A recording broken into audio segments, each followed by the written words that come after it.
देखा के प्यार वाला सपना कि हम बताइयो दुख भेले कतना। हरे कुछ दिन देखा के प्यार वाला सपना कि हम बताइयो दुख भेले कतना।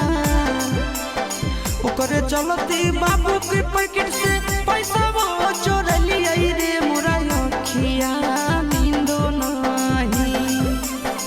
ओकरे चलती बाबू के पैकेट से पैसा वो चोर लिया रे मोरा अखिया नींदो नहीं। से हो रे छोड़ी के दोसर ले ले जाए रे मोरा अखिया नींदो नहीं। से हो रे छोड़ी के दोसर ले ले